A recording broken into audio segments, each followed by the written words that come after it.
Flex jumped on Hot 97 as soon as we got off the podcast.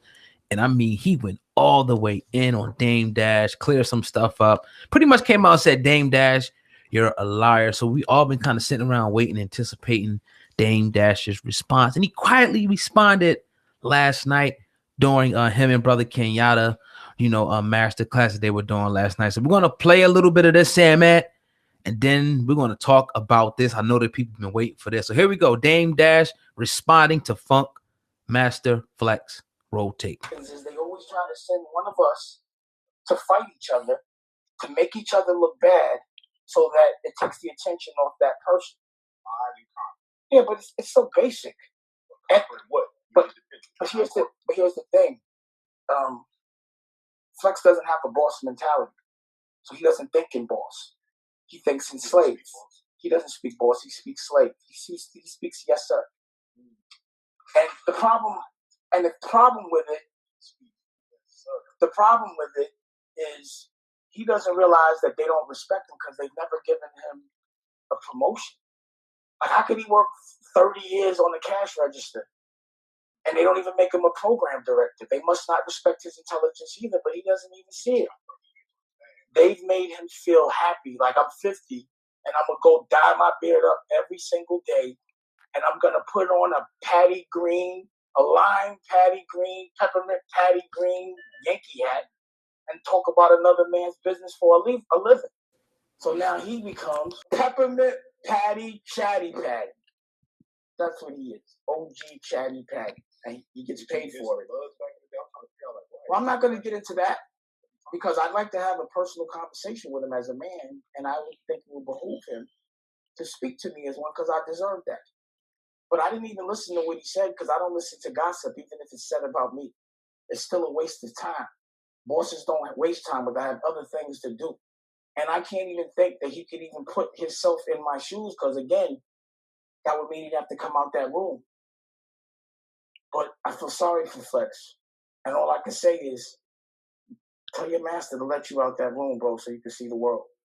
There's another game being played. And let somebody else get that slot. Because you're a 50-year-old man speaking to 25 to 35-year-olds. I'm 15 to 25 to half your age. And you're judging people that need help. And every time you talk about somebody that's not doing that, it's always to cause friction.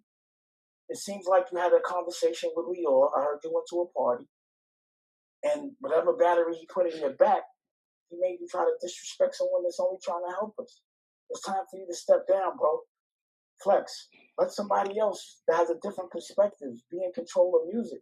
Someone that wants us to win. When you open up your mouth, it shouldn't cause tension amongst us. We're supposed to be sticking together, bro. Keep the focus where it should be. Keep it on Lior. Talk to me, Lior. You keep making money on rap beef. You keep giving people money to beef and you put it on YouTube. But I'm calling you out. I want a real conversation as a man. Let's make some money off that. How come it's always make money off us? Why we can't make money off being smart? We only want to make money off us looking stupid. So I'm going to give you a pass, Flex, because I love you as a brother and I feel sorry for you. I'm going to give you a pass. And if you want some love, I'll give it to you. But I need a conversation so I can educate you because you're powerful. Pause. All right, Sam, man. I think that's enough. Right there. Mouthful. Said a mouthful, right there. I'm going to let you go and speak about this. Also call Lior Cohen up, to have a conversation. What do you think about this epic response, man? Straight up ether by Dame Dash, though. What's your thoughts, man? Well, Dame Dash said he's not going to disrespect his brother because he loves his brother. And he's going to respect him. We respected Flex a couple of days ago on this show. But we're going to change up a little bit. And I'm not going, and we said we respect him, but there's a lot of shit that Flex is doing right now that just can't be respected. And we got to call it out. And we called it out a little bit a couple of days ago. We called it out last week live on the Uncensored podcast, Hip Hop News Uncensored, when we talked about the cavemen over at Hot 97, Ebro in particular. Mm-hmm. And it looks like our man Flex, your man Flex, jumped right on the boat of the caveman Hot 97 to try to keep this sinking ship abroad. And it's failing. It's failing miserably. It's failing horribly. And the one thing that I just can't respect, I can't respect it, is a man doing another man's goddamn bidding. I can't respect it. Now, we all have jobs we're supposed to provide for our family. I ain't talking about that. I'm talking about somebody coming out there, putting money in your pocket and telling you what to say. And then you saying it without any fucking knowledge of what you're talking about. Now, there's a lot of people clapping and agreeing with what Flex said. There's a lot of people out there agreeing with Flex said in the mainstream media. We'll get into some of them. People are saying it directly. Some people are saying it indirectly. We'll talk about them. But it's like, why is the mainstream media against Dame Dash? And I don't want to seem like we Dame Dash riders and all that shit, because we do agree with a lot of what he says. But I cannot help but just to go, damn, real recognizes real. And when you see a brother that's talking about self-ownership, and then you see the hurdles that he had to go through within the music industry, and he gives here the reasons why he's going through them, it makes sense to a man that seeks to be fucking free. Now, we weren't all born free. A lot of us were born with shackles on, corporate shackles or whatever in our mind or whatever. And a lot of us seen that and broke free of that. So I'm not sitting here acting like we're holier than thou, like we started out like that. A lot of us were sitting there. So when you hear somebody speak, it's like, okay, yeah, that makes sense. And like minds think alike. You want to go, if you are the smartest, or if you now become the smartest man in the room, you now got to get out of that room. Right. Dame always makes you feel like you ain't the smartest man in the room, because he's always giving you some kind of extra gem. So why do people go against that? You know, I can see why. You know, now I get it. You know, all as much as we can flame Hot 97 and we can flame Funk Flex and this dude, the reason why Dame Dash is saying he's feeling sorry, you know, for Funk Flex is simply because if you just look at a country like America, who has a history of slavery, you know, servitude, and then you have this guy, you know, who comes in an art form where people are able to, you know, escape this, make money. People come out of the inner city. You have this one guy who is known for putting more limitations on these artists, taking more of their money that comes in. That, you know, he's now, you know, now I don't know what the exact term is, whether you want to call it blocking or not, but we don't know if there's any proof that Lyor Cohen gave him any money or not like that, but it's sure starting to look like it now, that he comes out and brings this conversation up out of nowhere to go against a man who's talking about freedom and independence for artists and ourselves. We shouldn't even be arguing about this as a people. No other group of people have to argue with their people about being free and independent and having ownership about what they do, except us.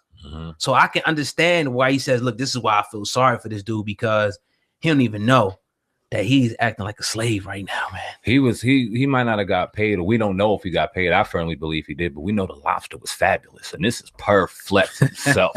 Thank you, Lyor. Thank you for such a wonderful evening. The lobster was magnificent. The food was great. The atmosphere was wonderful. And yeah, I'm going to speak up on you, because God damn it, this is wrong what Dame is doing. Y'all should own all of our masters. Absolutely. And you know what? Y'all should take a lot of our touring too. We shouldn't own anything. We should be thanking you guys. It's not about color. You're right. Wait, what? That's what you're saying, Flex. And it's a shame, man, because you've had and we've given you respect because we grew up on you during your heyday when Hot 97 was the pinnacle station in America, not just New York, when everyone throughout the country wanted to hear what Hot 97 had to say. Facts. And you were the staple of that. You definitely were. And a lot of other personalities out there. But for you to sit here and, like Dame alluded to, at 50, trying to resonate with a demographic between 15 to 25, nah, boss, it just doesn't fit. It doesn't work. And this is why you're getting the backlash that you're getting. This is why you're turning off your comments on IG, because you don't want to hear the truth. You want to sit there and act like you're spewing the truth. Hashtag Dame is a liar, like you're trying to start a movement. Seems as though something's trying to get started. And why, which I don't understand, but then it also makes sense. You want to start this movement so that you can kind of get people against Dame, self-ownership, this and that and the third. Let's get on Lyor's side. Let's make sure Hot 97 gets some controversy, because I'm going to keep this going. I'm going to keep people mad at me because now Hot 97 is getting attention, but they may not be getting attention that they want, because I'm about to tear their ass up because they deserve it. And I'm thinking and begging the question, is it time for a new regime to come into town like Dame was alluding to? And does Hot 97 need to get themselves cleaned out before they're at the bottom? I made a title on YouTube on my platform, Viral Hip Hop News, is Hot 97 on the verge of running out of business. Now, not based off the fucking Kodak Black interview, of course, but I'm talking about years down the road. When we look at it, are they in danger of really losing their position when it comes to being one of the pinnacle stations and platforms for people listening to hip hop? Are they in danger of that? And I say absolutely, especially when they got them people in there doing what they're doing. Nothing. Yeah. Bro. It might be already you know, pretty much on the way out the door. And this for me, you know, I was kind of riding hard with him, trying to, you know, just be a devil's advocate on the whole conversation about Hot 97. But with this latest move right here, it's like my thing is just don't say nothing at all. But for Flex to come out now and just to put this out there and put all this negative energy out there and go against a man like what Dame Dash is trying to do right now, it just baffles me, man. It's real sad to see, you know, this happened in hip hop for real. I thought Flex, you know, a couple weeks ago, we was giving him mad, you know, props about how he was moving the culture forward and at least giving artists a platform, you know, real spitters and all that. But now, you know, this sucks, man. So, you know, get the book Culture Vultures if you want to know more about that whole aspect. Because Funk Flex, he dropped a post earlier, pretty much talking about that it's not about color. And Dame Dash, like you said, never said the culture vulture was about being color. He talked about black culture vulture, you know, as well. So, you know, if you're for, you know, somebody who's going to rape the culture and continue to exploit us and push drugs and stuff on there, be for that. But if you're about cleaning it up, you know, and, you know, showing these rappers that they could do more and be independent and keep more of their money, then, you know, it's two sides to the story. Funkmaster Flex clearly showed where he's at, and I think that regime is already done. It's already new people now starting to come up, and especially with the internet and YouTube like that and filling those shoes. So definitely.